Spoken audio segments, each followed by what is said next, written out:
सकती है। हमारे श्याम। नमस्कार प्रिय दर्शकों, आज हम आपको एक ऐसी कहानी सुनाने जा रहे हैं जो केवल शब्दों का मायाजाल नहीं बल्कि अटूट विश्वास और दिव्य कृपा का जीवंत प्रमाण है। यह कहानी आपको बताएगी कि कैसे जब सारे रास्ते बंद हो जाते हैं तब भी एक शक्ति है जो हमें थाम लेती है, हमारे श्याम बाबा। इस कहानी को अंत तक देखिएगा क्योंकि यह आपके हृदय को छू जाएगी और शायद आपके जीवन में भी आशा का एक नया दीप जला दे। अगर आपका भी खाटू श्याम जी में अटूट विश्वास है तो अभी इस वीडियो को लाइक कीजिए और कमेंट्स में जय श्री खाटू श्याम लिखना बिल्कुल मत भूलिएगा। आपकी हर एक लाइक और कमेंट बाबा के प्रति आपके प्रेम का प्रतीक बनेगी। तो चलिए शुरू करते हैं एक ऐसे भक्त की गाथा जिसके जीवन में अंधेरा ही अंधेरा था, पर बाबा श्याम ने अपनी एक किरण से सब कुछ रोशन कर दिया। सांवरपुरा राजस्थान के सीकर जिले से कोई 40 किलोमीटर दूर बसा एक गांव, जिसका नाम सुनकर मन में हरियाली की कल्पना आती है, पर हकीकत में यह सदियों से पानी की कमी और सूखे की मार झेलता आया था।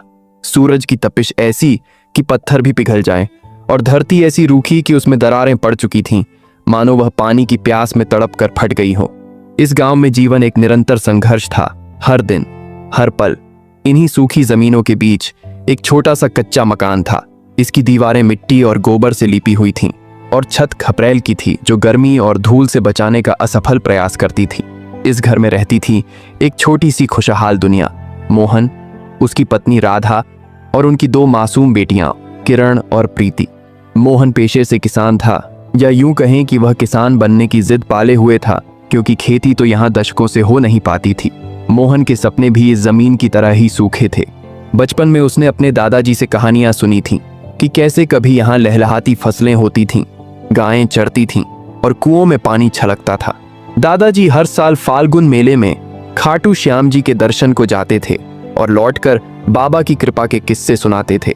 मोहन के मन में भी बाबा श्याम के प्रति अगाध श्रद्धा थी। वह भी हर साल नंगे पैर गांव से खाटू धाम तक पैदल जाता, बाबा से एक ही मन्नत मांगता, बाबा मेरे खेत को फिर से हरा कर दो, मेरे परिवार को खुशहाल कर दो।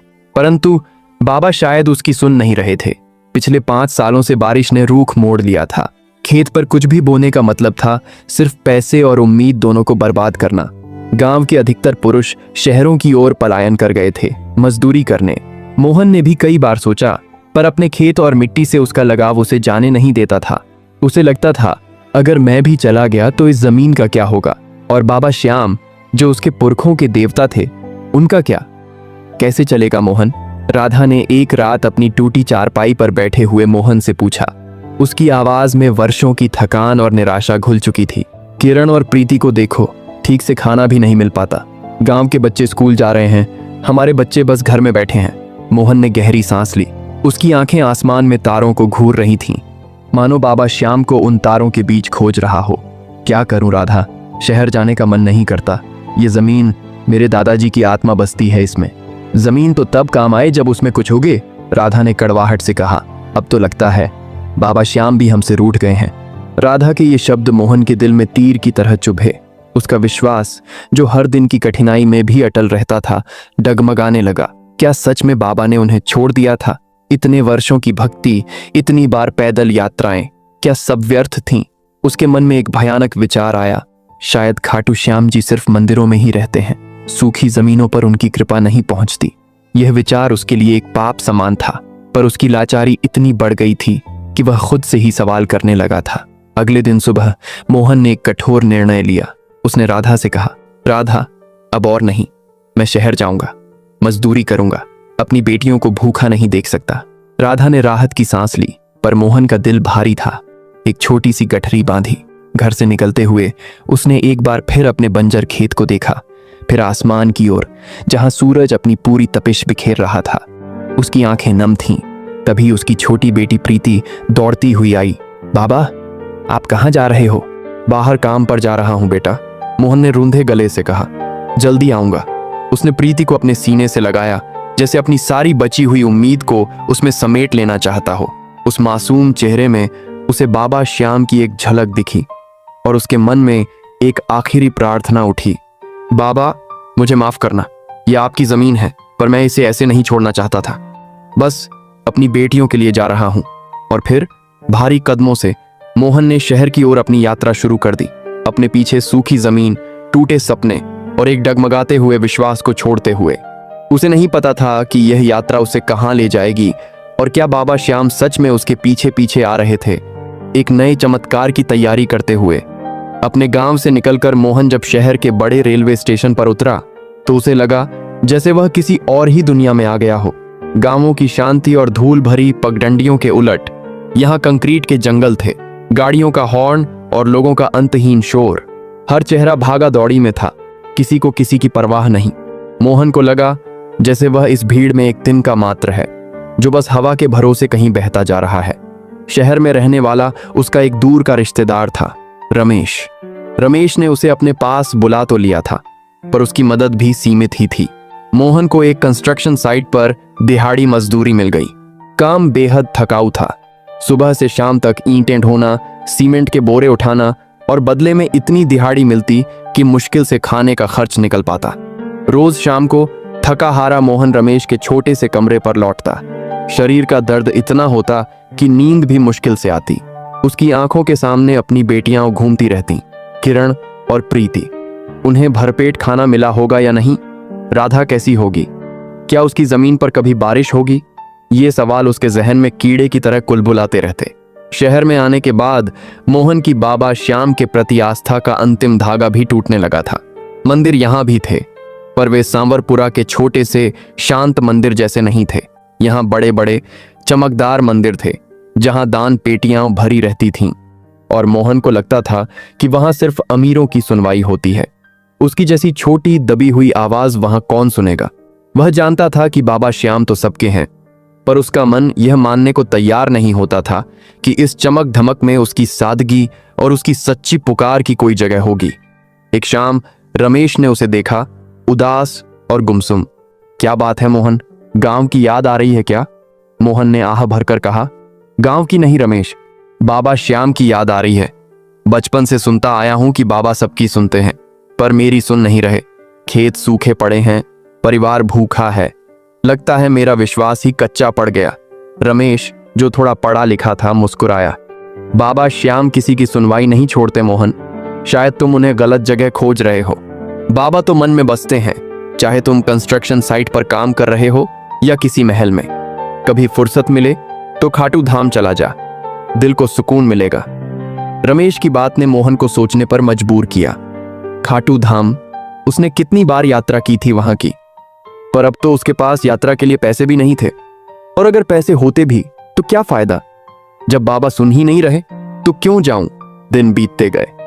मोहन का शरीर तो थक रहा था, पर मन में एक अजीब सी बेचैनी थी।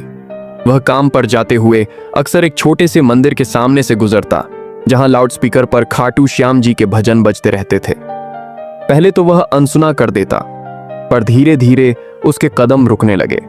भजनों के बोल उसके बचपन की यादें ताजा कर देते, दादाजी की कहानियां और खाटू धाम की निशान यात्राएं।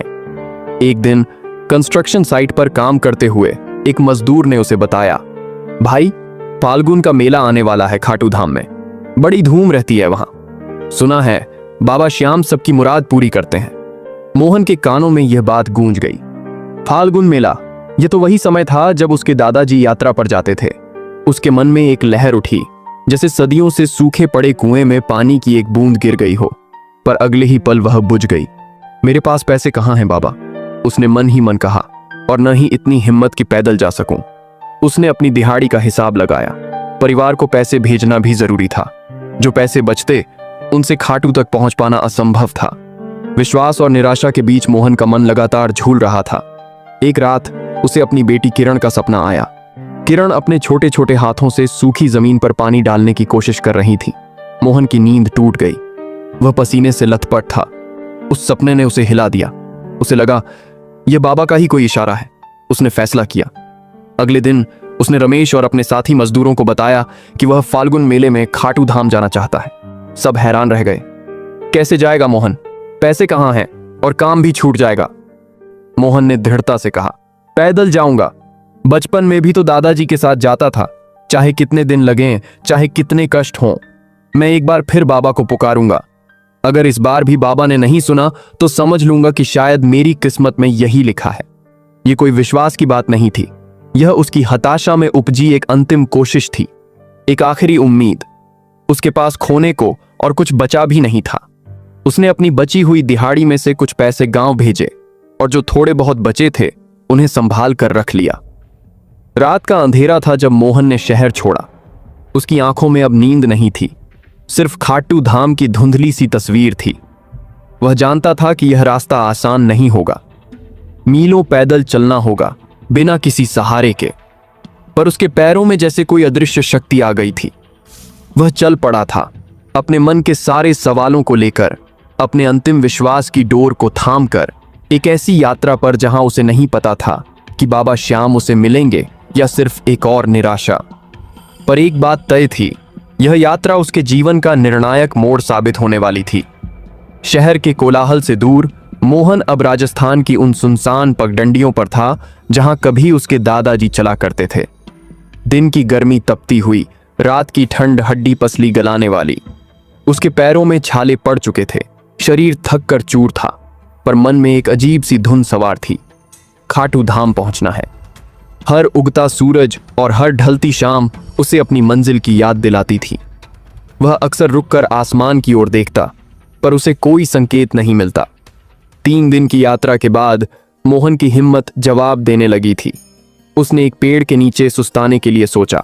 तभी उसने देखा कि दूर से कुछ लोग खाटू श्याम जी का निशान उठाए भजन गाते हुए आ रहे हैं। उनके चेहरों पर अद्भुत तेज था और उनके कदम जोश से भरे थे।